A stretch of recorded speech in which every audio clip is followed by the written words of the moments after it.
iSilo uMisuzulu siyakhuluma ezindlini zombuso ezindala oNdini emhlanganweni weNdlunkulu wokuzama ukubuyisana. Ake sicoshe bukhoma lenkulumo. Lizoba ngeliqhakazile neliphilayo nelizoba nenqubekela phambili ukuze isizwe sithuthuke siye phambili nenabeSilo. Nina beNdlovu ukuthayisela kulokho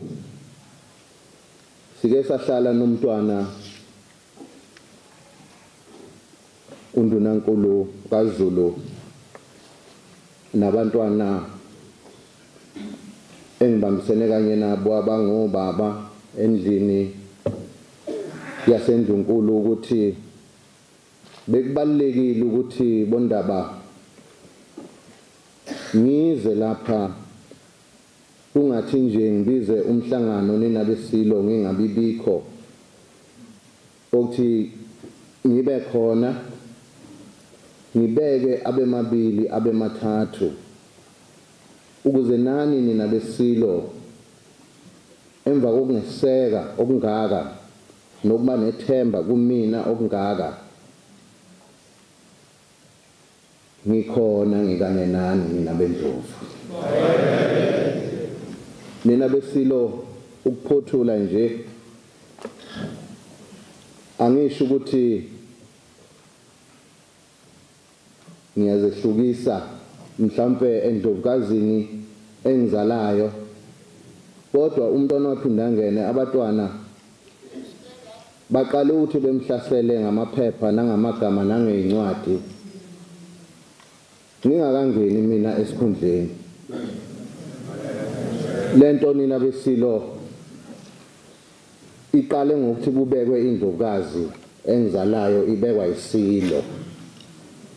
Lapho umsindo la usuke khona uqale khona sathi sikhona lapho ngoba vese nami ngase ngibona sesikhuleka nathi kakhulu uNkulunkulu ukuthi azasize ngoba sasibona ukuthi kwayona indlovukazi ngokwesimo sempilo yayo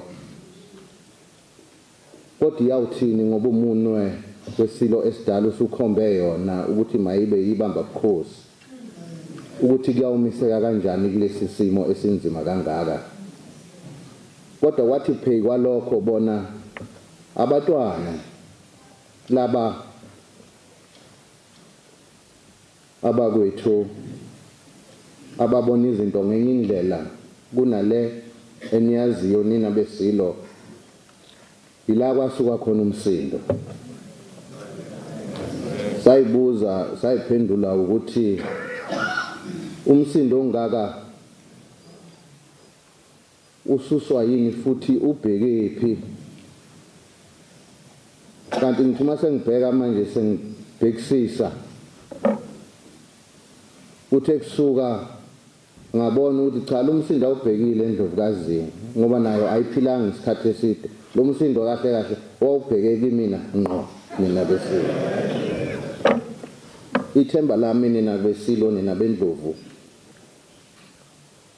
ngilibeke lonke kinina. Akukho esiyokwenza njengoba ngokuvumelana uNdlunkulu wami wesizwe sikaZulu lesihlalo ninabeSilo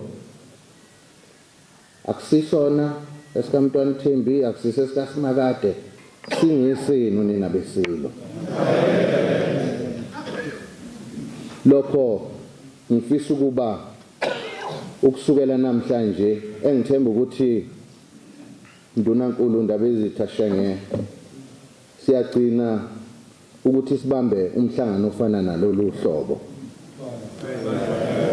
ngoba kubhlungu ukuthi uthi wenza into wazi kahle ukuthi uyenze kahle nokufakazi bonke bukhona kuphinde kuthiwe hamba uqalele emuva futhi bondaba.